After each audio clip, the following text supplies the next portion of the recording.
A signal from deep space reaches Luna Defense Station. Not random noise, but a structured language pleading for help. Dr. Lisa Carter worked 3 days to decode it, and what she found changes everything. Humanity faces its first contact with a distant civilization crying out for aid. But who are they? And what threatens them so urgently that they'd broadcast across the void? Dr. Lisa Carter stared at the monitor. Static filled her screens for 3 straight days. The hiss of cosmic background radiation had become a constant companion. Her team at Luna Defense Station almost dismissed it as another pulsar anomaly. They had seen hundreds of these patterns before. Space was full of natural radio sources that came and went, but the patterns held. They repeated in mathematically perfect intervals. This wasn't the random drift of cosmic noise. It was too structured, too deliberate. She leaned closer to the screen. Her fingers moved across the console. She isolated the carrier wave. The filtration systems began stripping away the interstellar dust. The signal started to resolve. Distinct phonetic clusters emerged from the chaos. They formed repeating sequences. This wasn't just patterned noise. It was language. Her heart rate climbed as she watched the translation matrix process the data. The algorithms began spitting out results. She watched the words form on her secondary screen. It wasn't a greeting. It wasn't a declaration of territorial claims. The message was simple, direct. A single phrase repeated across the transmission. "We are dying, help us." The words hung in the air of the control room. She read them again.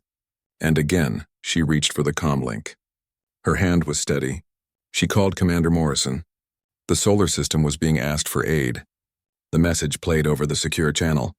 Silence followed. Then Morrison's voice came through, calm, measured. He asked for confirmation. She gave it. The patterns were artificial. The source was intelligent. The plea was real. They traced the signal's origin point. It came from deep space, far beyond any human exploration. The transmission had traveled for years to reach them. Whoever sent it might already be gone. But the message kept repeating. A desperate call into the void.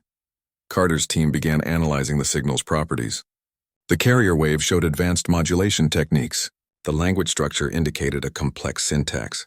They worked through the night, mapping phonetic patterns, building vocabulary models. The more they learned, the more urgent the message became. They discovered secondary data embedded in the signal. Environmental readings, biological signatures. The senders were alive when they transmitted, but their life signs showed rapid decline. The data painted a picture of impending extinction. A civilization watching its final moments approach. Carter prepared her full report. She included every detail: the signal strength, the language analysis, the biological data. She sent it to Morrison. Then she sat back in her chair. The stars outside the station windows seemed different now. They weren't just points of light anymore. They were someone's home, someone who was dying. The weight of the message settled over the control room. Every technician understood what this meant. First contact wasn't going to be a handshake across the stars. It was a cry for help from the darkness, a plea that had traveled across light years to reach them, a test of what humanity would do when called upon. The New Horizon dropped out of FTL at the signal coordinates. Captain Rodriguez watched the main screen. The star system glowed ahead of them. He expected to find a war fleet, battle cruisers, burning planets. He ordered tactical scans. The crew ran full-spectrum analysis. They searched for weapon signatures, for defensive systems. For any sign of conflict, they found refugees. Dozens of ships drifted in a loose formation. The vessels showed advanced design, sleek curves, complex energy readings, but the weapon scan came back negative. Rodriguez checked the data twice. He couldn't believe it. No particle cannons, no missile tubes, no defensive shielding. These ships were completely unarmed. An invitation came through, a peaceful request to dock. Rodriguez took a shuttle across. The airlock cycled open. The Zenfricians stood waiting. Tall beings, thin frames that seemed almost fragile. Their skin shimmered with a soft internal light. It pulsed gently like a heartbeat. They spoke through translation devices. Their voices carried a musical quality, calm, measured. They led him through their ship.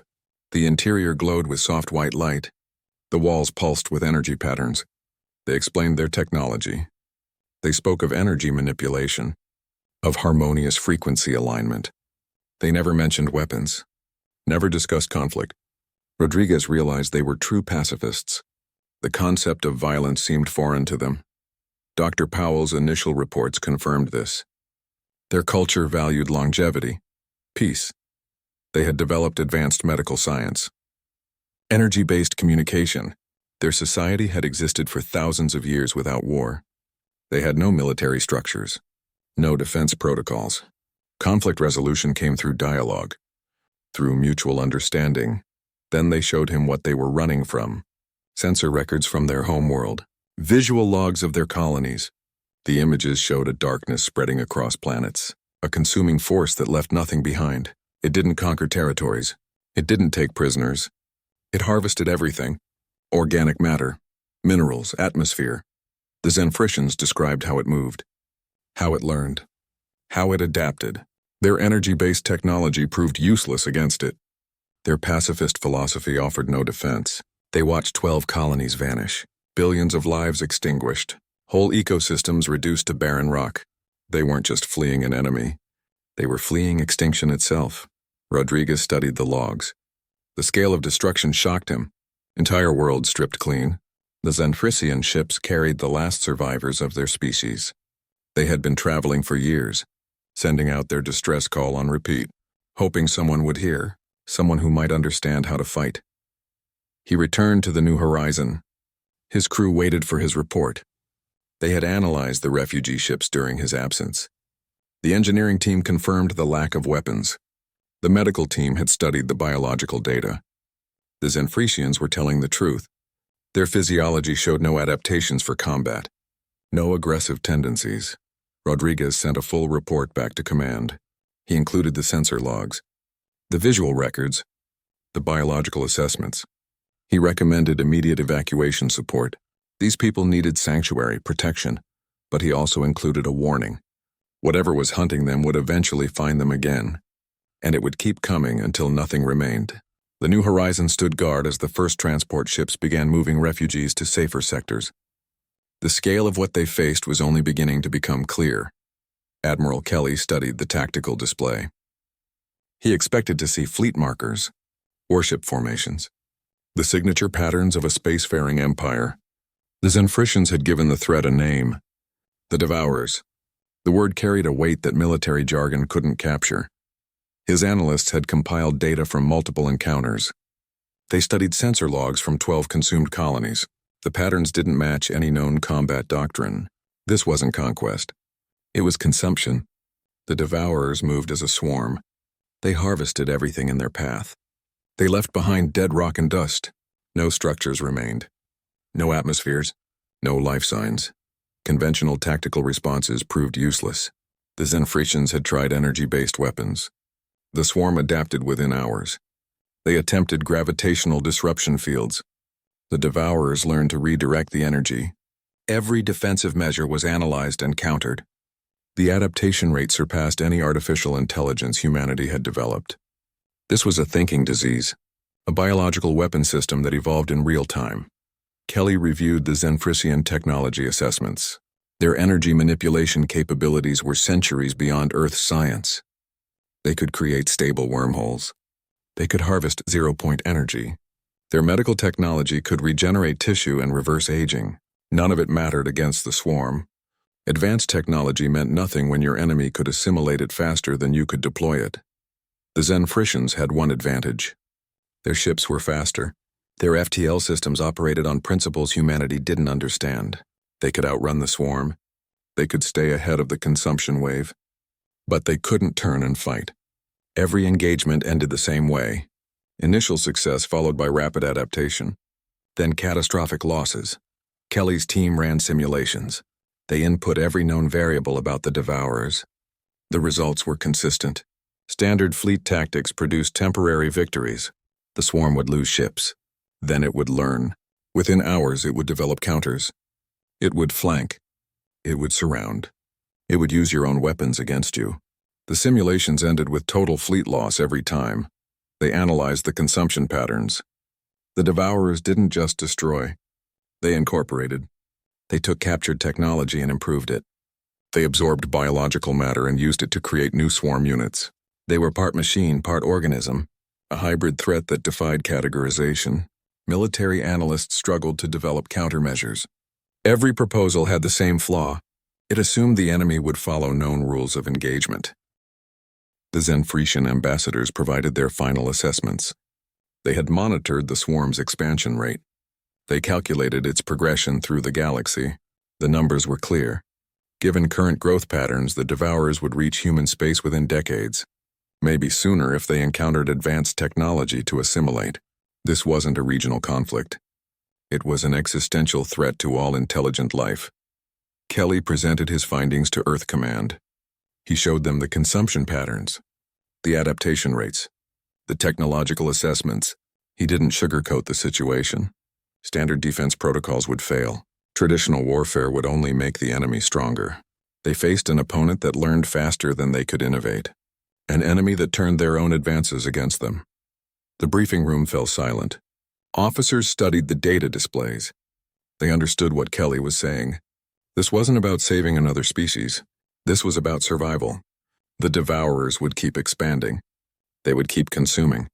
Eventually they would find Earth, and humanity would face the same choice the Zenfretians faced.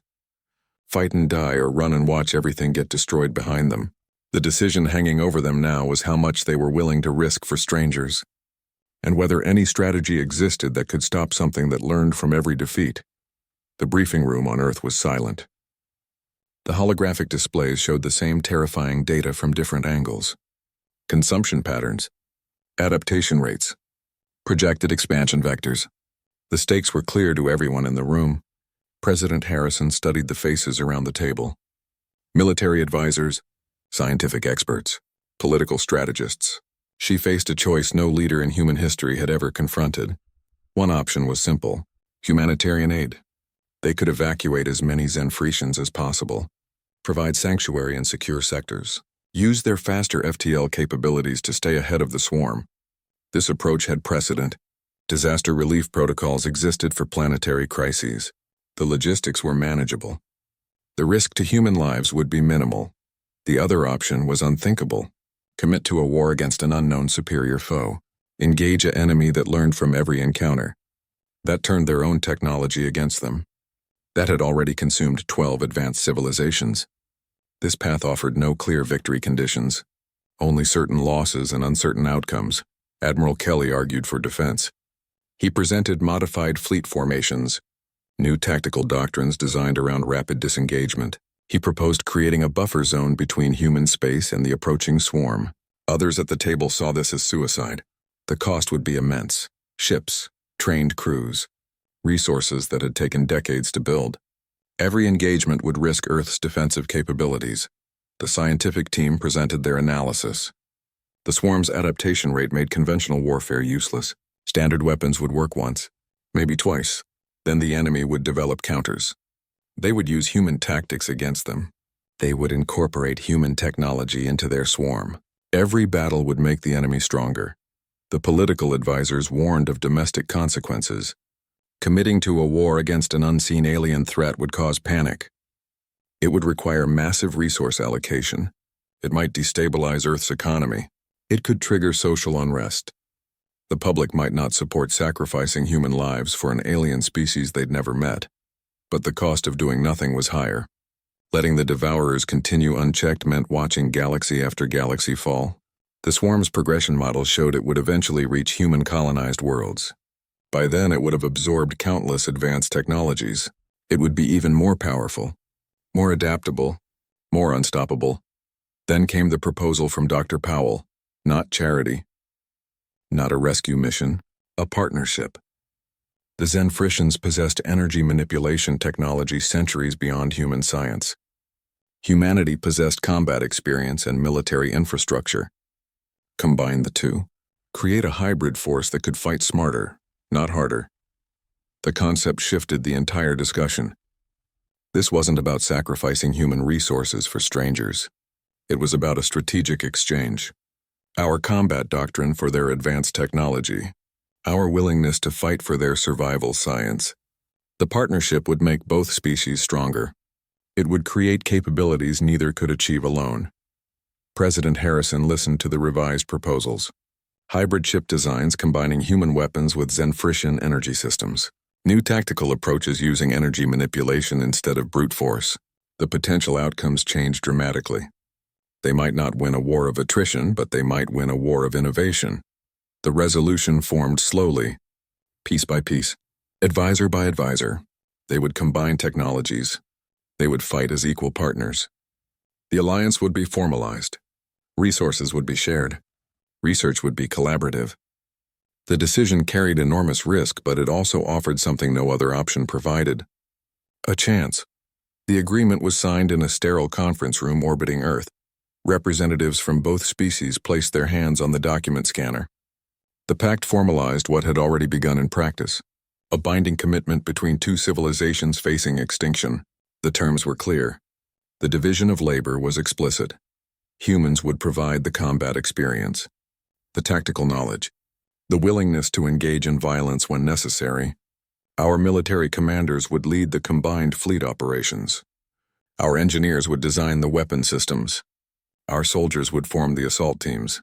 We brought centuries of warfare experience to the table, the grim lessons of conflict that the Zenfrishans had never needed to learn. The Zenfrishans watched the signing ceremony with visible discomfort.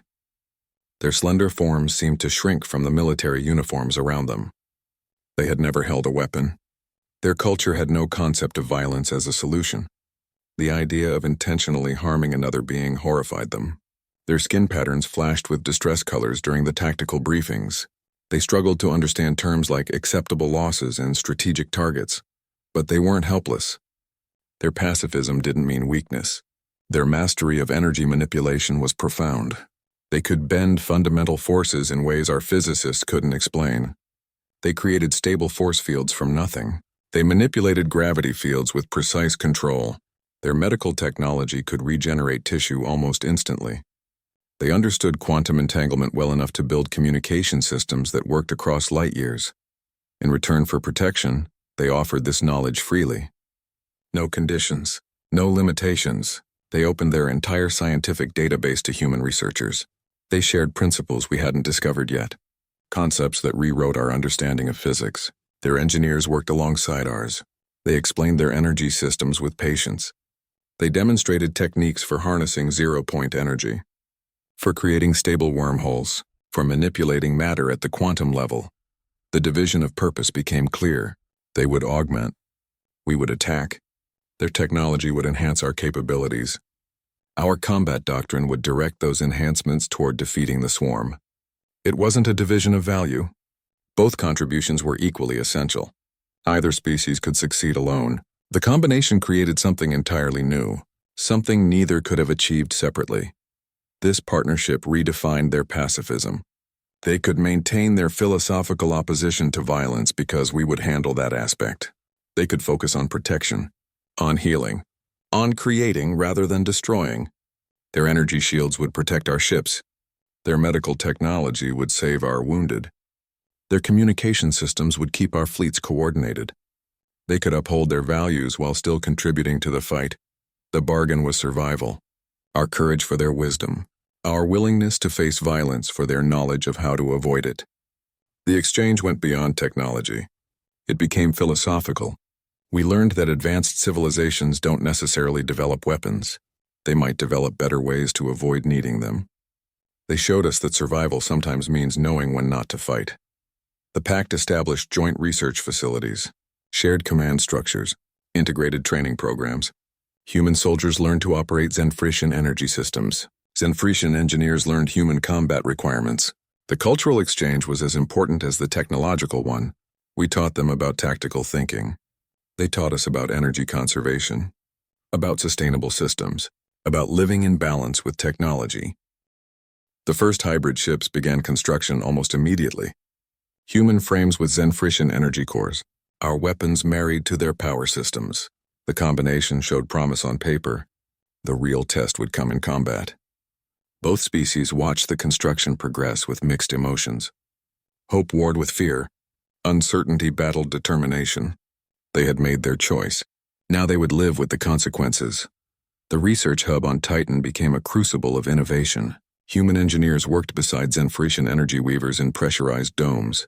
The facility stretched across the moon's frozen surface. White corridors connected laboratories to testing chambers.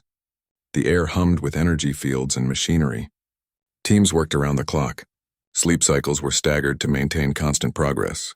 The threat of the swarm kept everyone focused. Communication was a wall. Words failed constantly. Human technical terms had no Zenfrisian equivalents. Their concepts of energy manipulation defied simple translation. The Zenfrisians communicated through complex bioluminescent patterns. Their skin glowed with meaning. Light waves carried information that speech couldn't convey. Human engineers struggled to understand the subtle variations. The cultural gap felt wider than the space between their homeworlds. Dr. Carter's team developed real-time bioluminescent translators. They created sensor arrays that read Zenfrisian skin patterns. Algorithms converted the light signals into visual data. Display screens showed schematic interpretations of their ideas. The system wasn't perfect. Nuances were sometimes lost, but it allowed basic technical communication. The breakthrough came when they realized the Zenfrisians could see energy fields directly. Their visual perception included spectra invisible to human eyes. Trust grew not through words but through shared creation. Human engineers showed their designs. Zenfrisian weavers demonstrated energy principles. They worked on small projects first: power conduits, shield emitters, communication relays. Success built upon success. The teams learned each other's working styles. Humans valued efficiency. Zenfrisians valued harmony. Both approaches produced results just differently. A human railgun design was handed over. The weapon system represented standard military technology. Magnetic acceleration of projectile ammunition. Simple in concept, brutal in execution. The Zenfrisians studied the schematics. Their skin patterns showed confusion followed by curiosity. They saw it as crude, simple, a brute force solution to a complex problem. They asked questions about energy conversion rates, about thermal dissipation, about recoil management. They applied their principles. They didn't just improve the design, they reimagined it from fundamental physics upward. Instead of magnetic rails, they proposed contained singularity acceleration. Instead of solid projectiles, they suggested quantum entangled matter packets. The weapon would fire not just physical objects but coordinated energy patterns. Each shot would be tunable to different targets. The system would recycle spent energy back into the firing cycle. The prototype testing shocked everyone.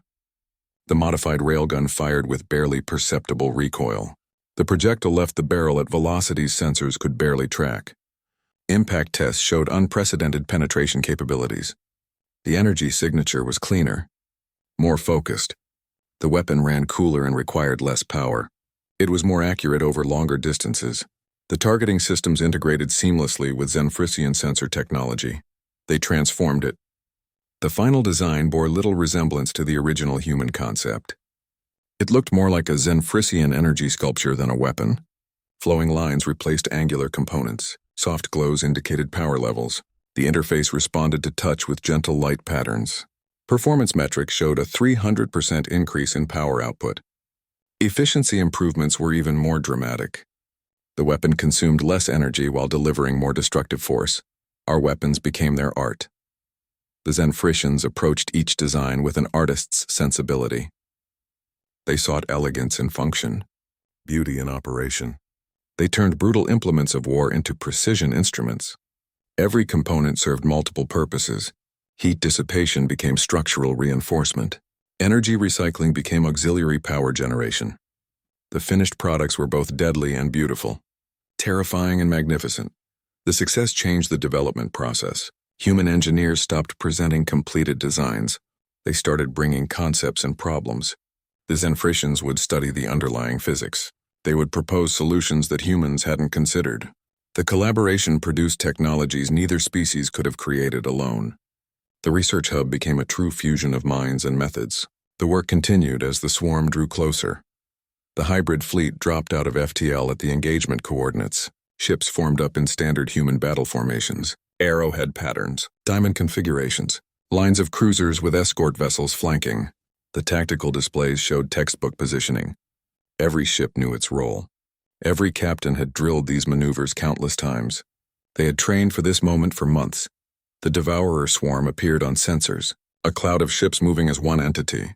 They showed no formation, no apparent organization, just a mass of vessels drifting toward them. The human commanders gave the order to engage. Focused fire protocols activated. Energy weapons targeted the leading edge of the swarm. Projectile weapons launched coordinated volleys. The initial strikes hit perfectly. The attack worked exactly as planned.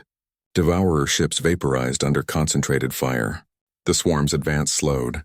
Secondary targets were engaged. Support ships moved to reinforce. The formation held. The tactics were working. Command watched the battle unfold. Damage reports came in minimal. Casualties remained light. The hybrid technology performed beyond expectations. Energy weapons fired with precision. Shields held against counterattacks. This effectiveness lasted 47 minutes. Then everything changed. The swarm shifted formation instantly. Ships that had been drifting randomly suddenly organized into precise patterns. They began flanking maneuvers. They targeted weak points in the human formations. They adapted their defensive systems. Energy weapons that had been effective minutes earlier now dissipated harmlessly. Projectiles that had penetrated shields now bounced off new defenses. The adaptation rate was terrifying. The swarm learned from every engagement. It analyzed every weapon used against it. It developed counters faster than command could issue new orders. Human losses began mounting rapidly. Ships that had been secure in formation found themselves surrounded. Flanking maneuvers were countered before they could develop. The swarm seemed to anticipate every tactical move. Admiral Kelly watched the battle unfold from the command ship. The tactical display showed mounting losses. Green markers representing Allied ships blinked out too quickly. The swarm's learning curve was vertical. Standard procedures were becoming death sentences. The enemy had analyzed their playbook. They were using human tactics against them. Formation attacks had become predictable. Focused fire patterns had become exploitable. He made a decision. The old rules wouldn't work here. This wasn't a war of attrition. It was a war of adaptation. He opened a fleet-wide channel. His voice carried across every bridge. Stop following procedure, improvise, make every attack unique. Don't repeat tactics. Don't use standard formations. Change targeting patterns randomly. Keep the enemy guessing. Don't let them learn your patterns. The order changed the battle immediately. Ships broke formation. Captains began improvising tactics. Some ships attacked in unpredictable patterns. Others used hit-and-run maneuvers. Energy weapons fired at varying frequencies. Projectiles launched at random intervals. The swarm's adaptation rate slowed. It struggled to predict the new patterns. The chaotic approach created confusion in their ranks. The lesson was clear. Orthodoxy meant death against this enemy. Standard military doctrine had become a liability. The Devourers thrived on predictability. They consumed patterns and routines. They needed order to function effectively. Chaos disrupted their coordination. Unpredictability broke their learning cycles. The fleet had to become as adaptable as the enemy. More adaptable.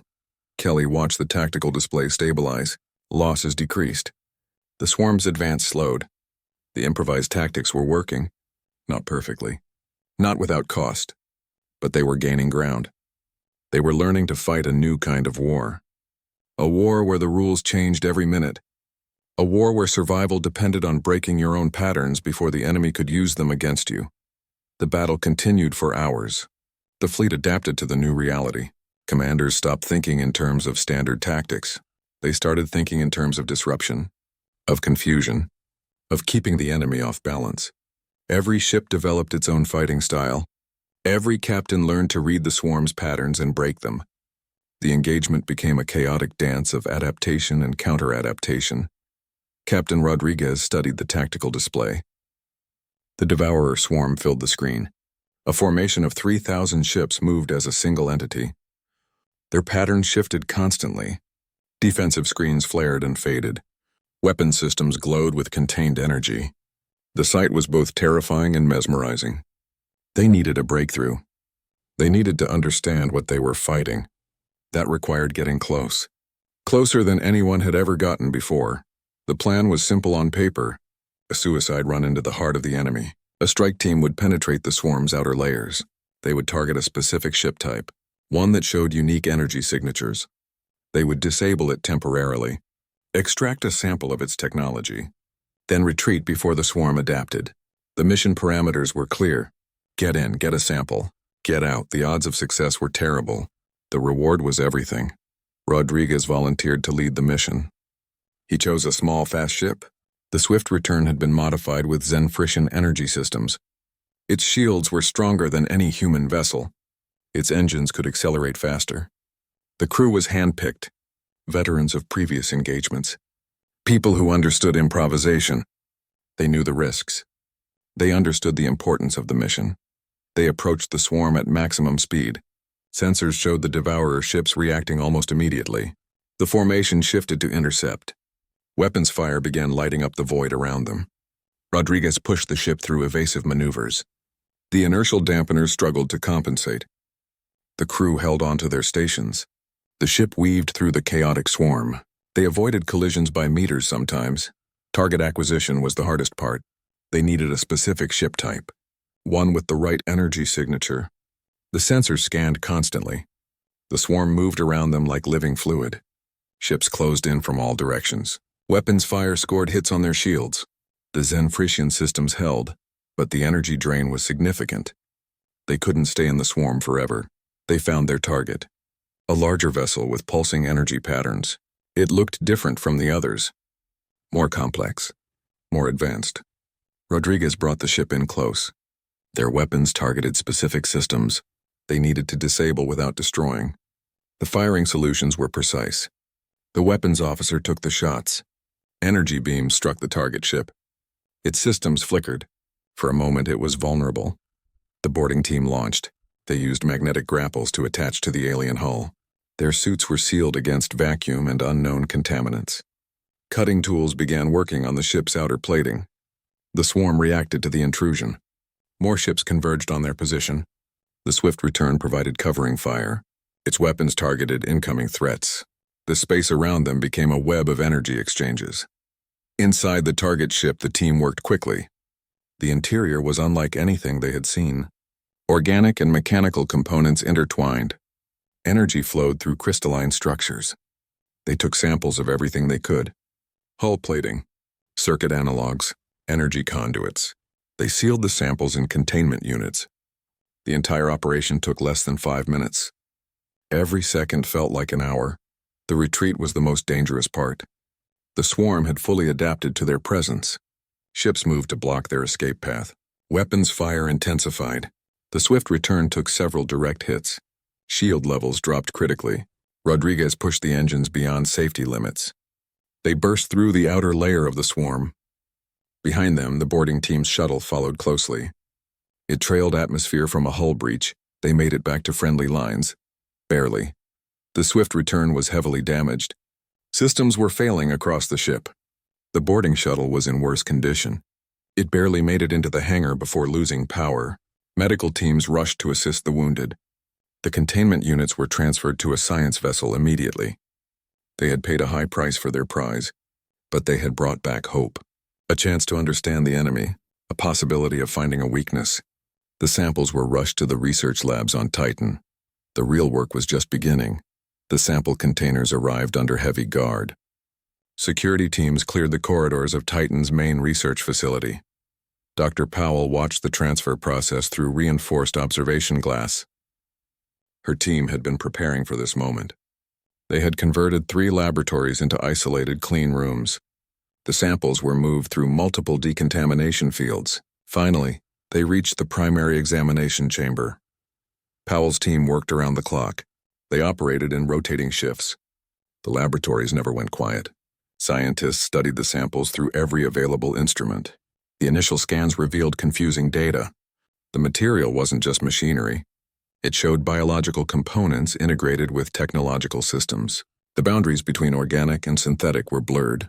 The samples defied simple categorization. The material hummed with a strange energy. It seemed almost alive. Sensors detected subtle vibrations. Energy fields pulsed rhythmically. The patterns weren't random. They followed complex mathematical sequences. The team increased their scanning resolution. They used Zenfriscian energy detection systems alongside human technology. The combined approach revealed deeper layers of structure. Their scans uncovered a quantum network. The samples weren't just material objects.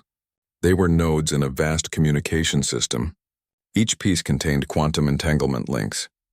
These connections spanned light years. The network tied every Devourer unit together. They weren't individual ships acting in coordination. They were parts of a single distributed consciousness, a hive mind operating across galactic distances. This explained their perfect coordination, their rapid learning capabilities. The swarm didn't need to communicate between units. They were the same entity. Every ship shared the same consciousness. Every attack taught the entire swarm simultaneously. Every defense was implemented across all units at once. The adaptation wasn't learning. It was remembering. The network allowed instant knowledge transfer across any distance. The discovery changed everything. Conventional warfare would never work against such a system. You couldn't defeat pieces of a whole. Damaging individual ships was meaningless. The consciousness would simply transfer to other units. The swarm would continue functioning. It would adapt and continue its consumption. The only way to stop it was to disrupt the network itself. But every network has a weakness, a central node, a primary source. The team analyzed the quantum signatures. They traced the entanglement patterns backward through space.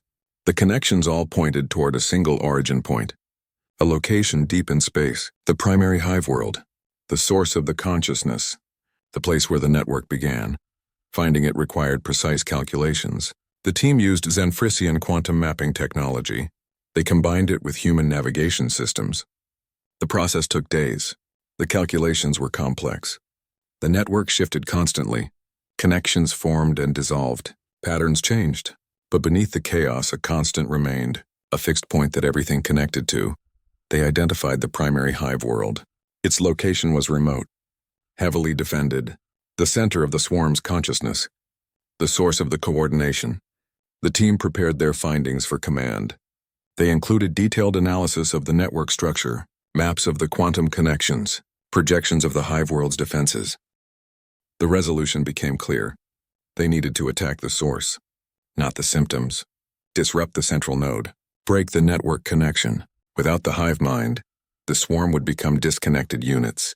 They would lose their coordination. Their adaptation capabilities would fail. They would be powerful individually, but vulnerable to coordinated attacks. Powell presented the data to Admiral Kelly. The tactical implications were obvious. They needed to plant a disruption device at the heart of the hive, something that would overload the quantum network, cause a cascading failure across the entire system. The mission would be dangerous. The hive world would be heavily defended, but it was the only strategy that offered real hope of victory. The only way to break something that learned from every defeat. The strategy was set. A direct attack on the hive mind itself. The command briefing room was silent as Admiral Kelly presented the plan. Maps of the primary hive world filled the display screens. Defense projections showed overwhelming numbers. The mission parameters were clear. Penetrate the heart of the swarm.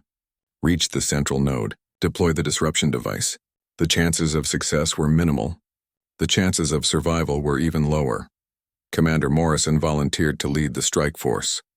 He stood before the command staff without hesitation. His record showed extensive combat experience. He had survived multiple engagements with the swarm. He understood their tactics better than anyone. He knew what this mission would require. He accepted the assignment without conditions. His only request was to choose his own team, veterans who understood improvisation, people who could adapt to constant change. The mission was near certain death, a one-way trip. The hive world's defenses were too extensive. The swarm's reaction time was too fast. Extraction after device deployment was statistically impossible. The strike team would have to fight their way in. Plant the device, then hold position until it activated. The calculations showed they might have minutes before the swarm overwhelmed them. Maybe less if the hive mind detected their purpose. Their goal was precise. Plant the disruption device at the heart of the primary hive. The device itself was a marvel of hybrid technology. Human engineers designed the explosive components. Zenfrisians created the energy matrix. It would send a cascading signal through the quantum network, a pulse that would travel along every connection simultaneously. It would overload the neural links between swarm units, break the cohesion of the hive mind. If it worked, it would shatter their coordination across the galaxy. The swarm would fracture into individual units. They would lose their adaptive capabilities. Their perfect coordination would fail. Allied forces could then engage them piece by piece. The war would change from fighting a single entity to fighting disconnected fragments. The advantage would shift dramatically. If it failed, they would die for nothing. The device might not trigger properly. The hive mind might detect and neutralize it. The swarm might adapt to the energy signature. There were too many variables, too many points of potential failure. The strike team would sacrifice themselves for a chance, not a certainty. A calculated risk with terrible odds. Morrison didn't see it as a sacrifice. He saw it as a necessity. He addressed his team before departure. He didn't sugarcoat the mission. He told them the truth. The likely outcomes. The importance of success. He looked at each face around him. They understood what they were volunteering for. They had seen what the swarm could do. They knew what would happen if nobody stopped it. The resolution was simple. Morrison gave final orders to his crew. We're going in. Whatever happens, don't let them win. The words carried more meaning than their surface simplicity suggested. They weren't just about this mission. They were about the entire conflict, about the choice to stand against extinction, about defining what mattered enough to die for. The strike force boarded their modified ships. The vessels were equipped with experimental technology, stealth systems borrowed from Zen-Frisian designs, weapons enhanced with energy manipulation. They were faster than standard military craft, more maneuverable, but still vastly outnumbered. The launch sequence began. The ships detached from their mother vessels. They formed up in attack formation. The flight toward the hive world would take hours. The waiting was the hardest part. The knowledge of what was coming, the understanding of what needed to be done, the acceptance of the cost. Morrison's squad plunged toward the hive world. The planet filled their viewports. A nightmare landscape of organic spires rose from the surface. Towering structures pulsed with sickly green energy. The entire world seemed alive, breathing, watching. The atmosphere glowed with unnatural light. The sight was both terrifying and mesmerizing. The sky was thick with devourer ships. A living shield surrounded the planet. Thousands of vessels moved in perfect coordination. They formed layers of defense. Outer patrols, middle interceptors, inner sentinels. The density increased as they approached the atmosphere. The strike team had to find a path through this moving wall. They flew low, hugging the chaotic terrain. The landscape offered some cover. Jagged rock formations, deep canyons. The organic spires provided visual obstruction. They weaved between the towering structures. Their sensors tracked multiple enemy contacts. The swarm knew they were there. It was reacting to their presence. Weapons fire chased them through the canyons. Energy beams lit up the rock walls around them. The shots came from multiple directions. The swarm was trying to box them in. Ships exploded to their left and right. Their escort vessels took hits. One by one, the defensive screen diminished. The losses mounted quickly. The swarm's accuracy improved with each passing minute. Morrison kept them moving, changing direction randomly, climbing suddenly, dropping into deeper canyons. The flight pattern was unpredictable. It confused the swarm's targeting systems momentarily. They gained precious seconds. The landing zone was still kilometers away. The distance felt immense under constant fire. They reached the designated coordinates. A gaping opening in one of the largest spires. The entrance to the main hive. It looked like a wound in the planet's surface. The opening pulsed with rhythmic light, a heartbeat of energy. Their sensors showed massive power readings emanating from within. This was definitely the source. They sat down just inside the entrance. The landing struts touched vibrating ground. The entire structure hummed with activity. The air was thick with strange particles. Visibility was poor. The atmosphere smelled of ozone and something organic, something alive. The team sealed their environment suits. They couldn't risk contamination. They moved inward. The passageways were narrow. Organic material lined the walls. It pulsed with the same rhythm as the exterior. The ground vibrated beneath their feet. A low, constant hum filled the air. It felt like being inside a living creature. The sensation was disturbing, unnatural. The device was heavy between them. 2 crew members carried the main unit. Others provided security. They moved slowly, carefully. Every corner presented potential danger. The hive was active around them. Small drone-like creatures moved through adjacent passages. They seemed unaware of the intruders. For now. They followed their sensors toward the strongest energy source. The signal grew louder with each step. The humming became a physical sensation. It vibrated through their suits, through their bones. The passageways widened as they progressed. The ceiling rose higher. The scale of the interior was staggering. They reached the central chamber. A vast space opened before them. The source of the signal stood in the center. A massive crystalline structure pulsed with energy. Connections ran from it in all directions.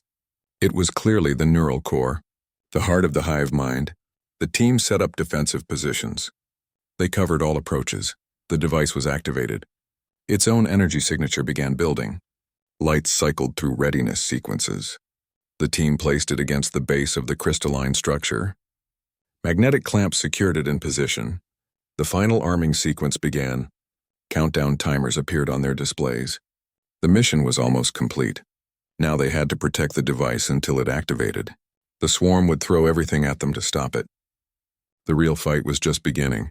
The device detonated. A silent flash of energy erupted from the hive world's surface. On the bridge of the command ship they waited. The main screen showed the planet. Sensor displays remained unchanged. Tactical readouts continued updating swarm movements. Everything looked exactly as it had before the explosion. The silence stretched. Officers exchanged worried glances. Had it failed? For a long moment, nothing happened. The Devourer ships maintained their perfect formations. Their coordinated movements continued unchanged. The hive mind showed no signs of disruption. The energy readings from the planet remained stable. The waiting became almost unbearable. The entire operation had hinged on this moment. All the sacrifices, all the planning. Everything depended on that device working. Then Dr. Powell's sensors went wild. The quantum signal monitors spiked dramatically. Energy readings shot off the scales. The displays showed chaotic fluctuations. The stable patterns they had been tracking for months began to fracture. The clean lines of quantum entanglement blurred. Connections that had been constant for years started breaking. The quantum signal peaked at an impossible amplitude. Then it fractured. The network connections shattered like glass. The elegant web of consciousness that bound the swarm together collapsed. The readings flatlined across multiple frequencies. The hive mind's presence vanished from the sensors. The constant background hum of coordinated thought disappeared. Across the battlefield, Devourer ships stopped moving in unison. Their perfect formations broke apart. Ships that had been acting as a single entity now moved independently. Some continued on their previous courses. Others drifted aimlessly. A few collided with each other. The coordinated attacks ceased. The adaptive responses failed. They fought as individuals, not a swarm. Without the hive mind directing them, each ship operated on basic programming. Some continued attacking out of inertia. Others retreated. Many simply drifted without purpose. The beautiful coordination was gone. The terrifying efficiency had vanished. What remained was chaos, disorganization, vulnerability. The hive mind was broken. The network was down. The central consciousness that had guided the swarm for centuries was gone. The individual units still possessed advanced technology. They still had powerful weapons, but they had lost their greatest advantage. Their ability to learn, to adapt, to function as a single intelligent entity. Admiral Kelly watched the tactical display. He saw the changes unfolding across the battle zone. The swarm's movements became erratic. Their attacks lost coordination. Their defenses showed gaps. He waited for confirmation from the science team. The data kept coming in. More evidence of the network collapse. More signs of the fragmentation. He opened a fleet-wide channel. His voice carried the weight of months of fighting. The strain of countless losses. The hope of this moment. He confirmed it. The hive mind is collapsing. The words hung in the air for a second. Then the bridge erupted in quiet relief. Officers allowed themselves a moment of celebration. Then they returned to their stations. The tide had turned. The battle wasn't over. The Devourer ships still outnumbered them. They still had powerful weapons, but they had lost their coordination, their adaptability, their single greatest advantage. The Allied fleet could now engage them as individual units. They could use tactics that worked against disconnected enemies. They could win through conventional warfare. Kelly gave new orders. The fleet shifted formations. They began targeting isolated ships. They used flanking maneuvers against units that no longer coordinated their defenses. The effectiveness was immediate. Devourer ships fell to concentrated fire. Their individual programming couldn't counter coordinated attacks. The balance of power had shifted. The victory felt different this time. Previous engagements had been temporary. The swarm always adapted, always learned, always came back stronger. This time was different. The fundamental nature of the enemy had changed. They were fighting fragments now, pieces of a broken whole. The war had entered a new phase, one they could actually win. Morrison's sacrifice had worked. The device had done its job. The hive mind was broken. The network was down. The Allied forces began pushing toward the hive world. Their objectives changed from survival to liberation, from defense to offense. The long road to reclaiming the galaxy had finally begun. With the swarm disoriented, the Allied fleet moved to Zephus Prime. The planet hung in space like a scarred marble. Orbital images showed cities in ruins. The once gleaming spires of Zenfrician architecture were broken skeletons. The landscape bore the marks of consumption. Vast areas showed bare rock where ecosystems had been harvested. The damage was comprehensive, systematic, the work of a force that left nothing behind. Devourer ground forces remained active across the planet. Without coordination from the hive mind, their movements became erratic. Some units continued patrol patterns out of habit. Others clustered around strategic locations. Many simply stood motionless, waiting for directions that would never come. They still possessed advanced weaponry. Their individual combat capabilities remained intact, but they had lost their strategic coordination, their ability to function as a unified force. Human Marines provided the assault force. Dropships descended through the atmosphere. They landed in secured zones outside the ruined cities. The Marines moved out in standard combat formations. Their training had prepared them for urban warfare. They advanced cautiously through the debris-filled streets. Every building could conceal enemy positions. Every intersection presented potential ambush points. They cleared sectors methodically, building by building, street by street. Zenfrician teams worked alongside the Marines. Their role was defensive and supportive. They used their energy manipulation to create protective shields. The barriers shimmered into existence ahead of advancing troops. They provided cover against Devourer weapons fire. The energy fields could withstand attacks that would penetrate standard armor. They also used their abilities to clear paths through debris. They could disintegrate rubble without causing collateral damage. Their techniques were precise, controlled. The fighting was brutal. Devourer ground units fought with mechanical determination. They used advanced energy weapons. Their armor resisted standard projectile fire. The Marines had to use concentrated attacks to defeat them. Zenfrician shields provided crucial protection during these engagements.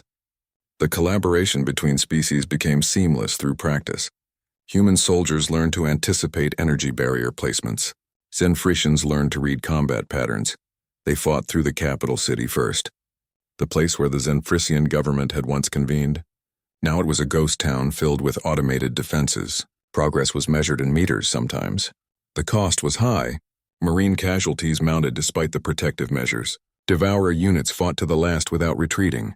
They had no self-preservation programming, only combat protocols. The turning point came when they reached the central plaza. The Devourers had established a stronghold there. Heavily fortified positions covered all approaches. Standard assault tactics would have failed. The Zenfricians proposed a different approach. They created a coordinated energy pulse across the entire plaza. The wave disrupted the Devourers' systems temporarily. It gave the Marines a window to advance. They used the opportunity to flank the positions. The tactic worked perfectly. Street by street, they reclaimed their world. The process was slow, dangerous, exhausting, but it was working. For the first time since the invasion began, they were winning ground instead of losing it. The Zenfricians watched their homecoming with mixed emotions. Joy at liberation, grief at the destruction, hope for restoration. Human Marines witnessed the emotional impact of their efforts. It gave their sacrifice meaning beyond military objectives. The planet was officially declared liberated after 37 days of fighting. The last Devourer stronghold fell to a combined assault. Zenfrician energy weapons disabled their defenses. Human Marines cleared the final positions. The cost had been high on both sides, but the victory was complete. The long restoration could begin. Reconstruction teams arrived alongside medical units. The work of healing the planet would take years, but for the first time in a long time, they had years to look forward to. The Alliance had passed its hardest test. They had taken back a homeworld from an enemy that seemed unstoppable. The victory proved that cooperation could achieve what neither species could accomplish alone. The victory at Zephyr Prime was more than a military win. It was a statement written across the stars. The liberation proved something fundamental about the nature of survival. A pacifist culture could endure in a hostile universe, but not alone. Not without allies willing to do what they could not. The Zenfrisians had maintained their philosophical opposition to violence throughout the conflict. They had contributed without compromising their values. Their survival demonstrated that different approaches could complement each other, that strength could come in multiple forms. It also proved something about humanity. We would fight for strangers. We would die for beings we had never met. The cost had been high. Ships lost.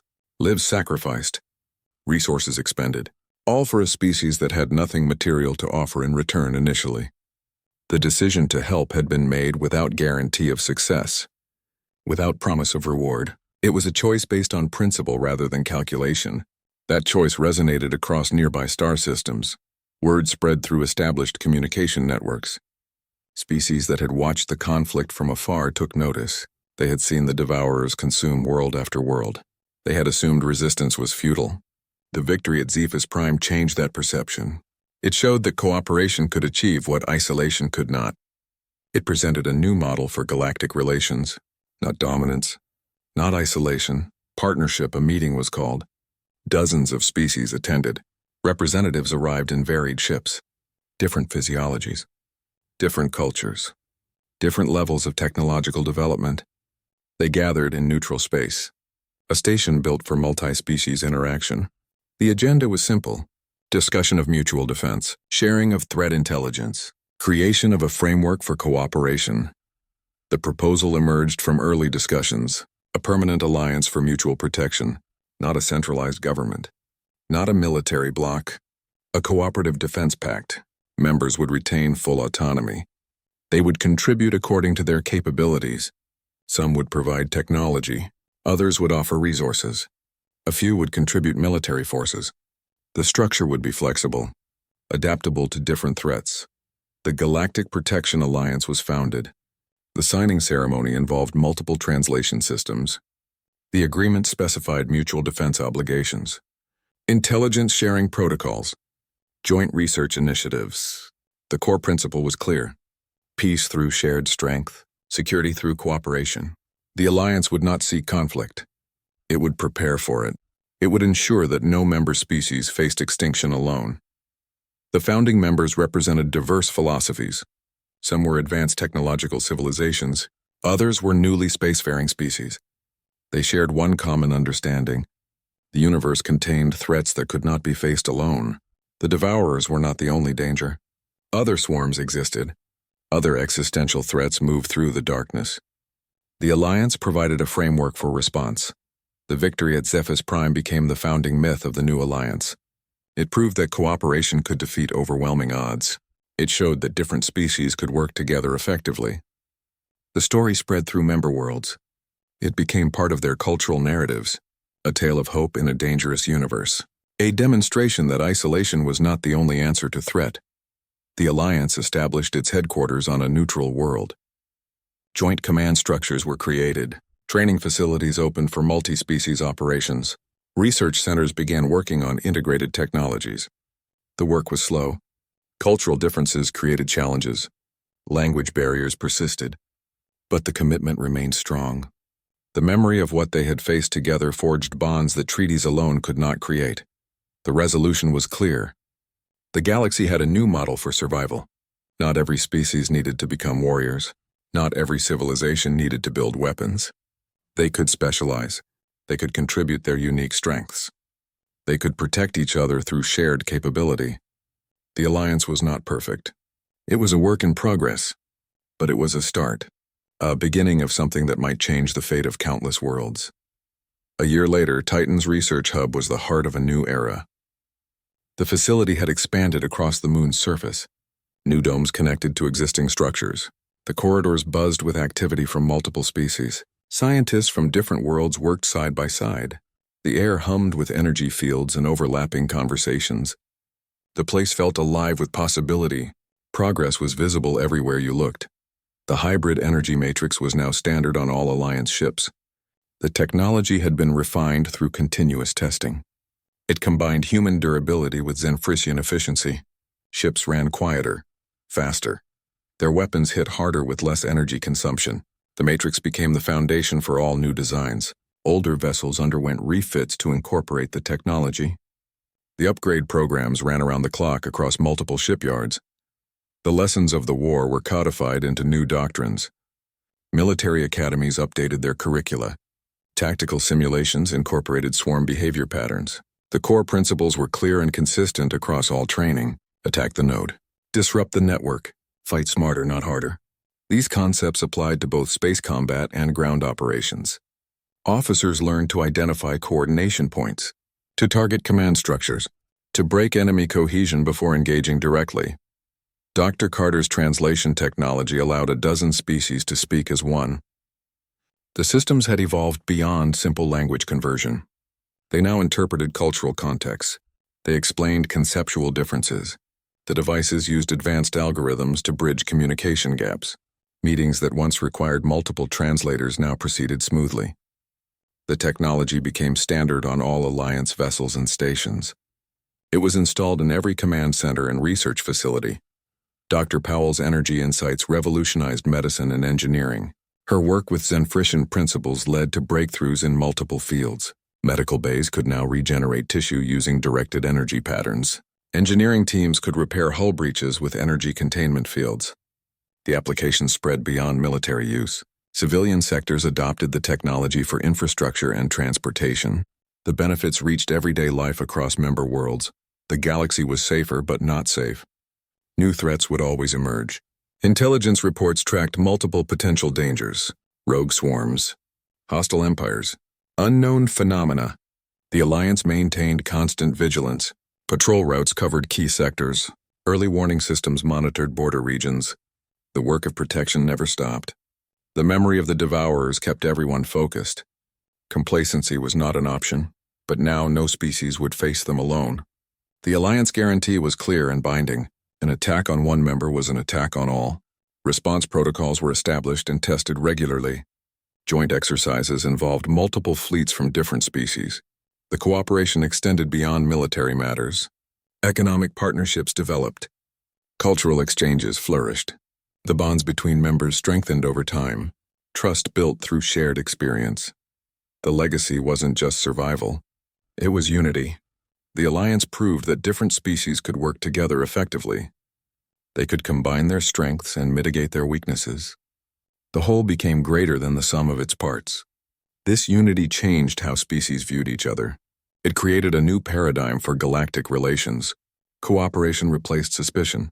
Collaboration replaced isolation. The future looked different because of this fundamental shift. Research continued on Titan. New projects built on previous successes. Scientists explored deeper energy manipulation principles. Engineers designed more efficient ship systems. The work was constant but purposeful. Every breakthrough made the Alliance stronger. Every discovery improved life for member species. The hub became a symbol of what could be achieved through cooperation. It stood as proof that unity produced results that isolation never could. The lessons learned there spread across the galaxy. Other species studied the Alliance model. Some applied similar principles to their own organizations.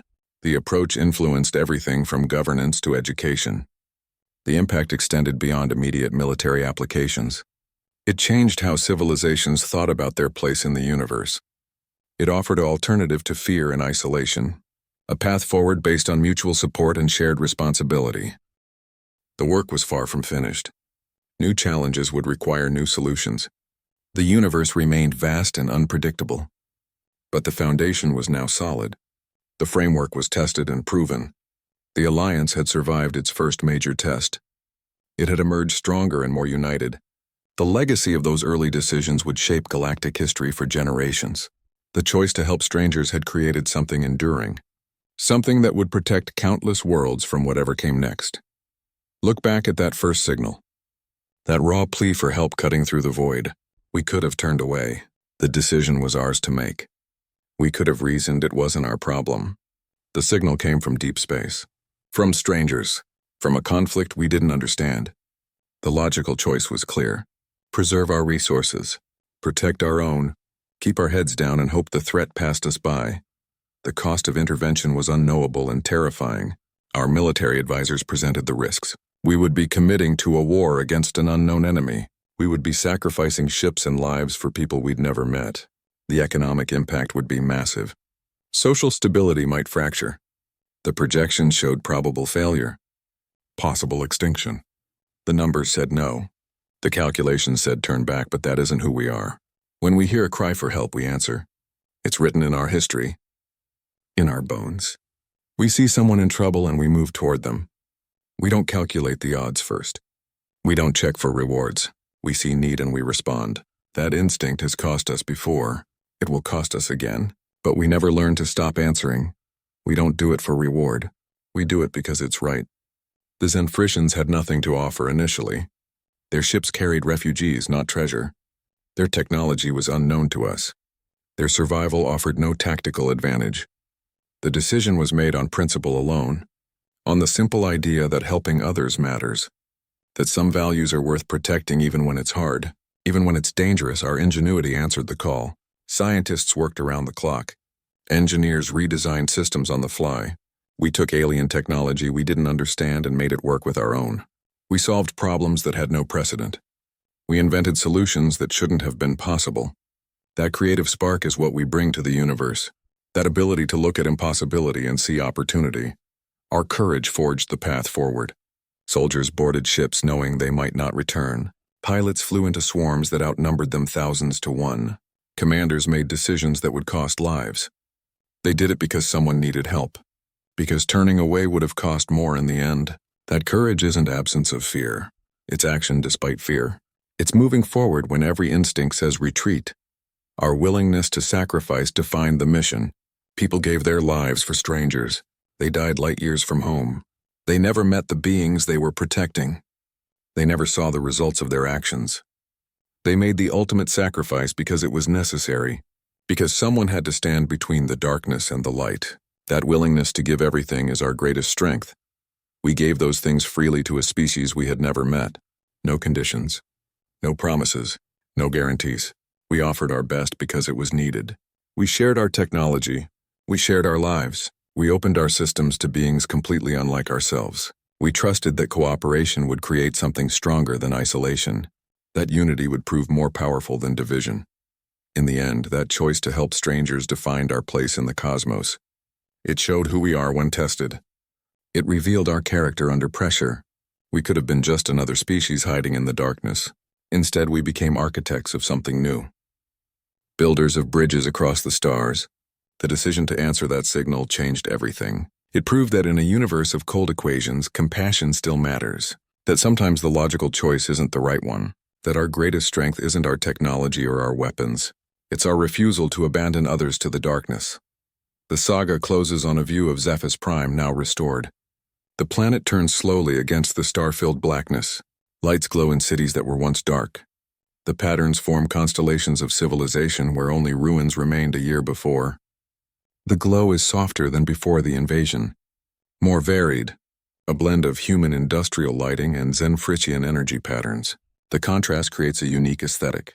A visual representation of the collaboration that saved this world.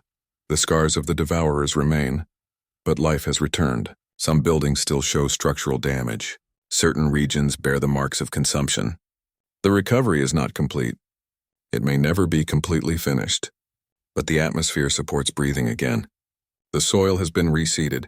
Water flows through restored channels. The planet functions as a living system once more.